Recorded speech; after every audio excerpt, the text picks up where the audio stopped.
Arrow Season 4, Episode 17, Beacon of Hope. I really like this one because we got to see, mostly, I like this episode because Curtis became a part of the team a little bit, and despite what he says to his husband at the end of this episode, like, oh, no more disappearing, and he promises, it's like, well, he's one of the heroes in the comic book world, so that promise is going to be broken, I assume, fairly quickly. I mean, we're actually very close to the end of the season. I would assume it's episode 17, so maybe, possibly like 5 episodes. Who knows, how many we're really going to be getting. But that's going to be changing, definitely, in the next season for sure. He's going to be with the team a lot more often. But it was cool to see him join the team in this episode. I thought it was a cool way to do it, too, because I hadn't considered the fact that with Felicity leaving the team, they would, get someone to replace her. I really just thought they'd kind of just figure it out. But I like that idea that Curtis is going to be Felicity's replacement while she works towards using Palmer Tech to be kind of this beacon of light and beacon of hope for people. And I thought that was really cool. And it's a cool little tie-in because for anyone who doesn't watch Legends of Tomorrow, they went to Star City in like 2046, and instead of it being Palmer Tech, it was Smoke Tech. And I think that makes a lot of sense because, of course, he's going to kind of stay dead and be on Legends of Tomorrow. So she's going to take over and, do great things with the company and it'll officially become hers. So I thought that was a really nice little tie-in and, kind of way where it makes sense. Although that future is not going to exist because they're going to do some certain things. But it's very cool. I'm looking forward to it. I don't know if it'll be exciting or how it's going to play out, but I am looking forward to seeing what she does outside of the team, just because there's a lot that could come from that, and they could, kind of move a lot of, different things around with just all sorts of stuff, to be totally honest, like just tech-wise, and there are definitely a lot of tech-based characters in, the DC universe, so they could introduce characters through that. There are multiple companies, of course. They may or may not, well, they won't do Cadmus, because Cadmus isn't Supergirl, so I guess they can't really do that or they won't do that because, of the show, but they could, there are lots of other things out there that they could do, and I think that would be pretty exciting. And we got to see a pretty cool villain. Well, I shouldn't say she was a pretty cool villain. I don't really remember her at all from the crossover episode, but I actually liked her in this one. I thought she was pretty cool. I don't remember her whatsoever from the first one. But I liked her. I thought it was cool. I don't remember that actress being the one that did it, because that actress, she used to play a character from The Walking Dead, and I don't remember if that was her. Even in the when they did the recap, I'm like, I don't think that's the same person, and it might be why they show like really quick scenes, but it was probably still her. I just really don't remember.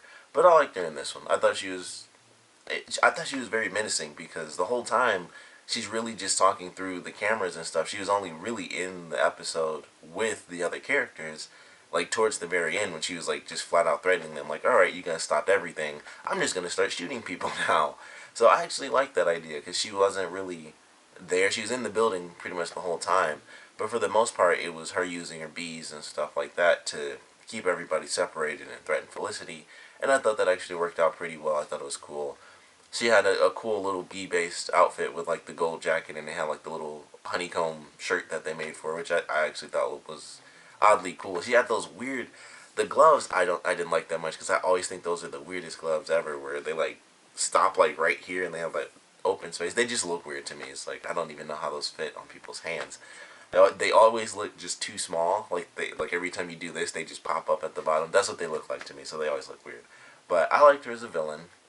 I thought her reasoning for actually escaping was pretty cool, because we find out that the reason she wants the tech is, really for herself, so that she won't be paralyzed. I was like, that's actually really cool, because she's obviously still a villain, and as soon as she came in, it's like, I'm gonna kill people, so still bad guy, of course.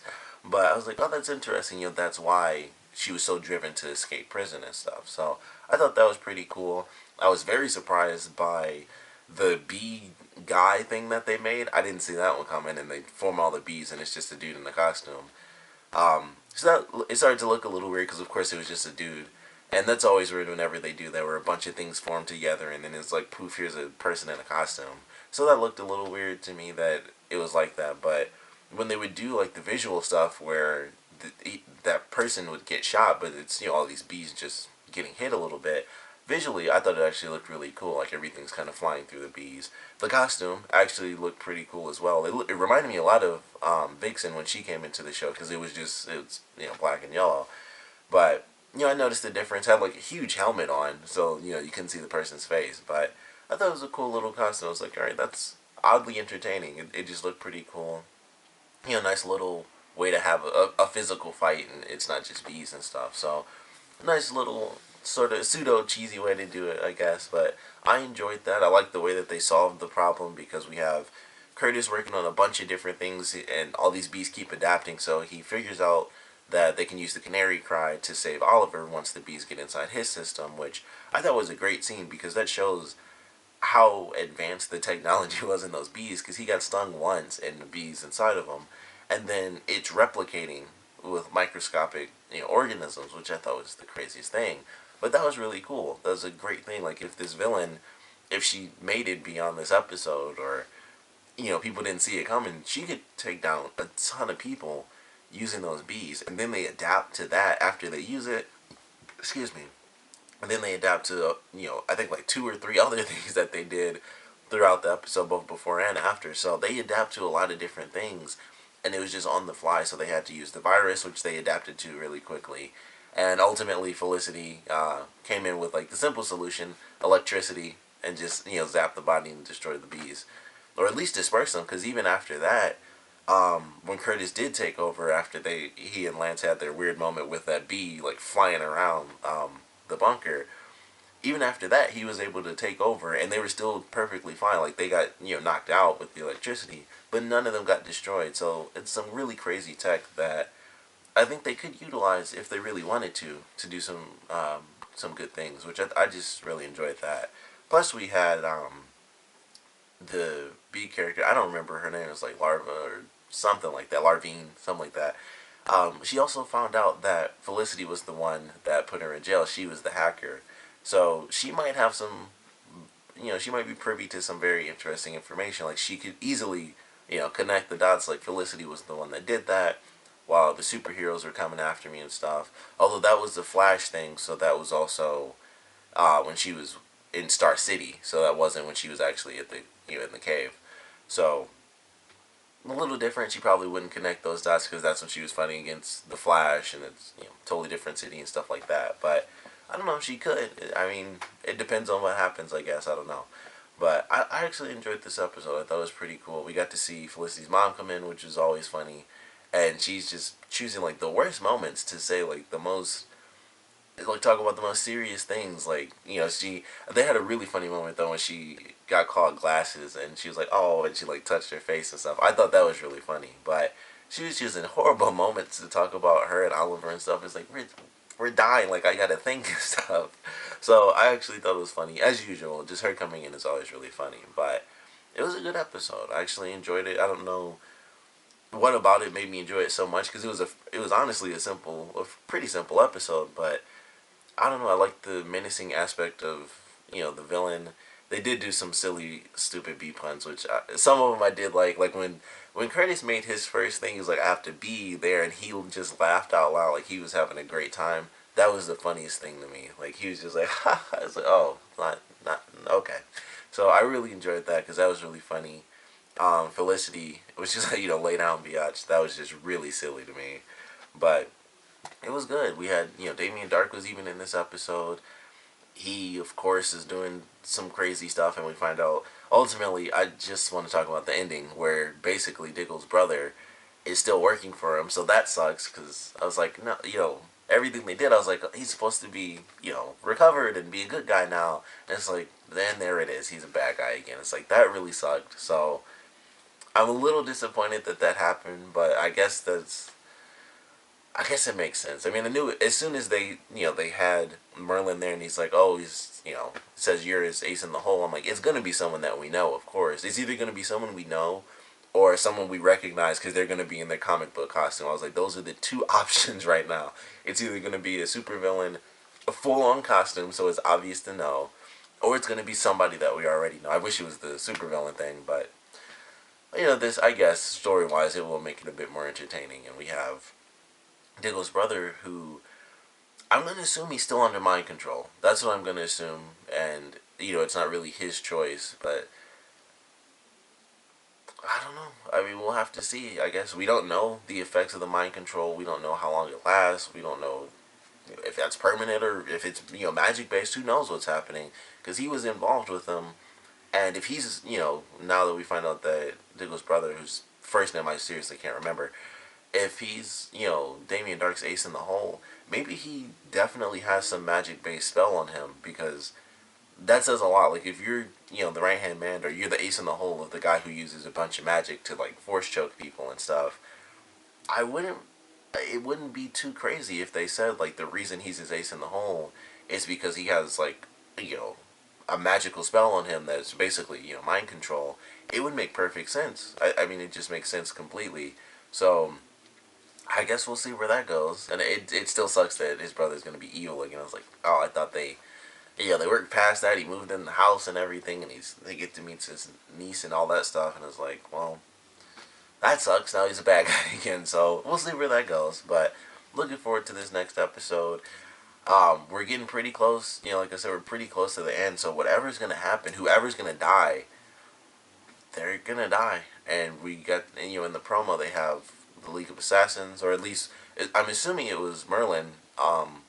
In one scene, it looked like it was him in this black outfit when he was fighting against Thea, but I don't know. I guess we'll have to see, because I didn't really pay attention. I just assumed it was someone from the League. Maybe he still has his connections, but either it's someone from the League that is still in touch with him, or it was him. And I'm curious to see Malcolm Merlin fight with one hand, unless they do some magical thing. It's like he has a robotic hand or something like that, which would be a bit of a leap because they haven't introduced anything like that. It's just like poof, robotic hand.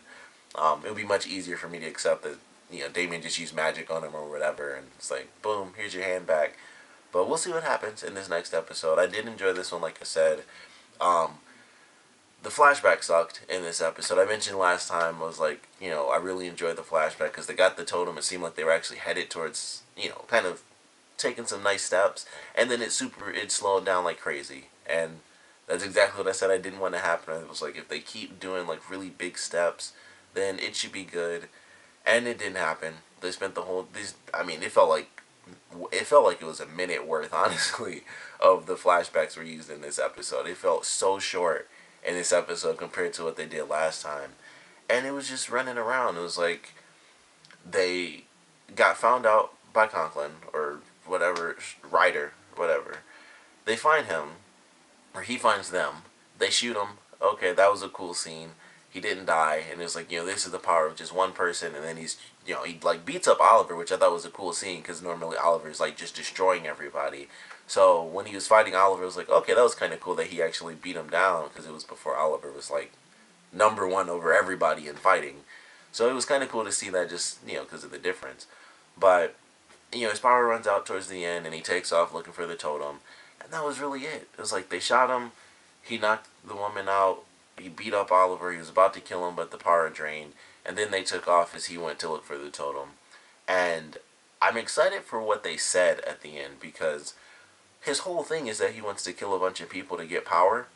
And Oliver's like, okay, if he's doing that, then he can't go kill all your friends off. We need to go rescue them, and we'll kill all of his men off.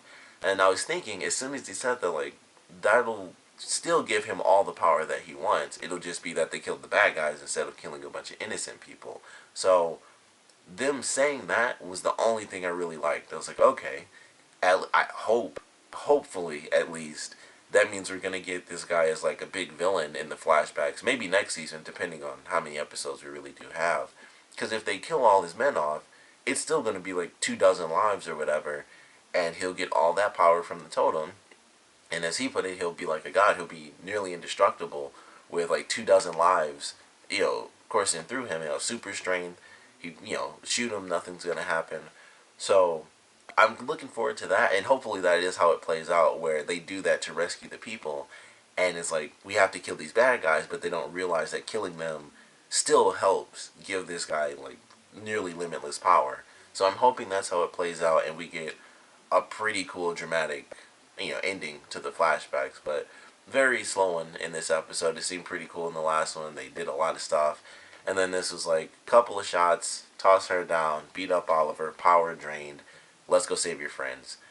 And it felt as short as I just said it, honestly. It was super quick. They may have shown it more. I think they only did 3 flashbacks in the last episode. I felt like they did it quite a few times. It may have only been 3 this time, and it just, I don't know. But it was super short, and it was really nothing this episode. At least the last one was kind of cool, and seemed fast paced. And this one was just like right back to the old stuff. Here's like 2 minutes, and they did nothing. Like they shot him. What a shock! He got more power, and then he ran out of power at the end, and that was it. So it was like, super, super slow pace, but I have hope. It seemed like a cool ending. If they kill all the bad guys, he still gets all that power, making him still a super powered villain. That I have hope for, but ultimately we just have to wait and see how they do these flashbacks. Because I don't know. I really hope that they get better in the next season. If they do finish all this up and he ends up going to Russia, I hope it just gets really cool. Like if it turns into something like he's working for, whatever the Russian version of the mob is, I would love that. That would be how he gets involved with, those people and everything. I'd be totally fine with that. Lots of random crime stuff and him trying to be a hero while working in like this crime syndicate. That would be great. But for now, we'll just have to see what happens. But overall, I actually did enjoy this episode. I like the menacing aspect of the villain, despite her weapons being bees, which are, I don't know, not exactly like robotic bees in person. Of course, nobody even likes real bees, but seeing it on TV is like, it seems a little cheesy. But ultimately, she was a good menacing villain. It wasn't just like, oh, face to face confrontations and stuff. So that's actually why I enjoyed it a bit more. Just she had more of a presence than actual confrontations until like the very end. Like I said, where she's just like, all right, plans failed. I'm just gonna start laying people down with a handgun. So I actually enjoyed that aspect. Excited to see what they do with Diggle's brother. Sucks that he's a villain, but maybe more magic will be involved there. Still no answer on the ring thing either from the last episode, so I don't know what's up with that, because it didn't show up at all. Because I thought that's what Damien was going to do when those 3 guys first came up to him. I thought he was going to use his ring for like the last little bit of magic that he had and kind of, take them down. But he just kind of used his resources and was like, oh, you have a grandmother. And that was pretty much it, which was fine. And he had a funny little moment when he's like, oh, they dead? Had this whole speech about, me killing your grandmother if you didn't kill them, but whatever. So I actually enjoyed that. It was a nice little funny moment for him. But we'll see where they take it. Sucks that Diggle's brother's bad again. But if it is magic based, that would be the best option, because it would just because it would be more magic. Because despite this being like the magic season, it's seriously only been Damien Dark. And then Vixen when she came in, but those have literally only been the 2 magical things the entire season. Not counting the Lazarus Pit, of course. But like actual magic powers and stuff, it's only been those 2. So I want more magic this season, because we still haven't had nearly as much as I thought we would when they introduced like, oh, he goes to the island and that's where he learns magic, and we're still just now getting to the actual magic in the flashback. So I want more magic stuff. So I hope it's mind control through a spell or something. I don't know, but I want more magic, even though we're really close to the end. So I hope we get more. But ultimately, want to know what you guys thought about this episode. So please comment below. Let me know your favorite parts, least favorite parts. And with Felicity officially leaving the team, who knows if she'll ever come back, which I feel like she will at some point, at least. And Curtis also taking over. What do you guys think is going to happen with that? Because I think Curtis is going to be a really cool addition to the team. I don't know if because they use his little, well, they're supposed to be telecommunication devices, but they still just blow up. But I assume that at some point he'll be fixing those, and we'll get to see, or maybe he'll just completely turn them into bombs, and we'll get to see kind of him integrate himself as an actual hero as a part of the team, not just the guy on the computer. But I think that probably wouldn't happen for like another 2 seasons if they do it that way.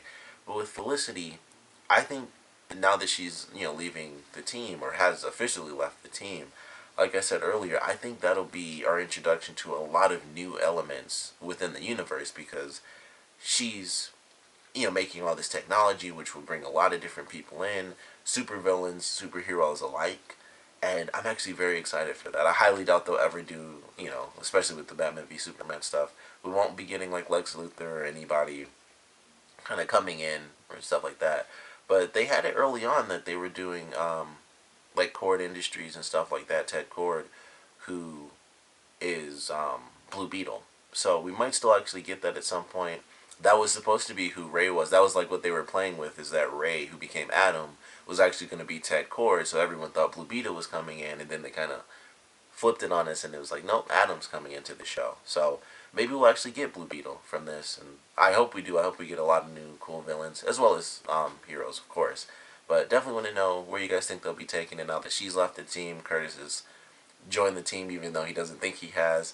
And of course, I want to know what you guys thought about this episode in general, so please comment below, let me know, and thanks for watching.